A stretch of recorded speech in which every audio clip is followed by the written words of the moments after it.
Jim. I'm gonna finish up my Batman reviews with part four. Uh, I've decided to do this one without my toboggan because in tribute to what happened in Denver, and I'm pretty sure if anyone's watching, you know what happened. Uh, you know, I decided to do just without my toboggan. Uh, for full respect, even though I know none of them are watching. But like I say, I went on IMDb to find out more information about it. And let me just say, people on the message board are horrible people. I mean, those things were not funny.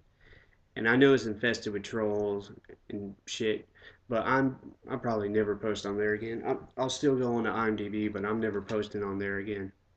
Anyway, uh, decided to do the other Batman stuff. I'm going to start off with the 1943 serial Batman. And these are pretty good. The first and last segments are like over 20 minutes. The ones in between run from like 10 to 15 minutes. But for Batman's first on-screen appearance, it's really good. You have to remember this is a low budget, so they couldn't really use people from the comics, but awesome. It, and I know there's a second one, and I think I'll order that one off of Amazon soon. Next is everybody knows this one, Batman the movie. Uh, for 1966, this is pretty good. Some people give this movie crap. You have to remember, it was the 60s. Shut up. Uh, and also, let me point out, although it might seem extremely light, but for a movie that came out in the 66, it was pretty dark. With the exploding octopus, the person getting thrown into the exploding octopus, and those people who are turned into dust and then brought back. If you hit them, they disappear and they're gone forever. That's a little dark for the 60s, but it's a really good movie, and I do like Adam West and what's his name, Burt Ward or whatever. Yeah, I like the TV show, and I really wish they hurry up and release that on DVD. And next is Batman Mask of the Phantasm. One of my all-time, like probably in my top 20 favorite movies of all time. Uh, it's very dark, and for a PG movie, it's kind of violent. But when this movie first came out, it didn't do so well because of lack of promotion. And before it came out, the studio decided they wanted to release it as a theatrical movie, but originally it wasn't. It was supposed to be straight to video, but oh well. It did. I know when it got noticed on VHS, it became a big hit. I mean, what kid in the late 90s didn't have this?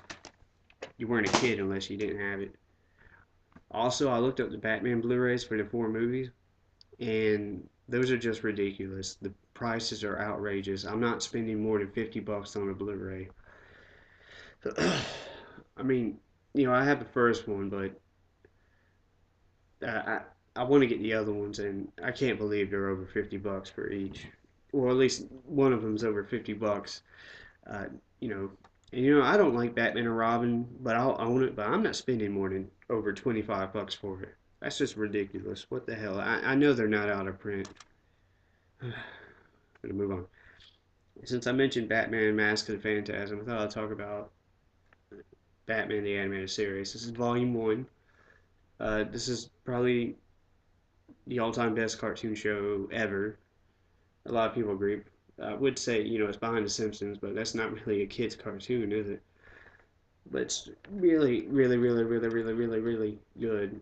And I'm fixing to get Volume 3. Volume 3 is only like $15 at Walmart. This was 20 when I first bought it.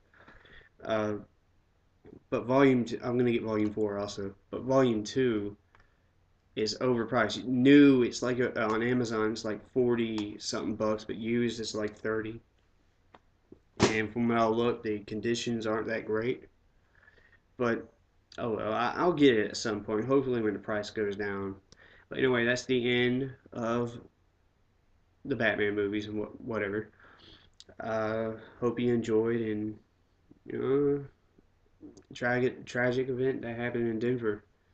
Hope it doesn't hurt the Dark Knight too much. Anyway, see you later.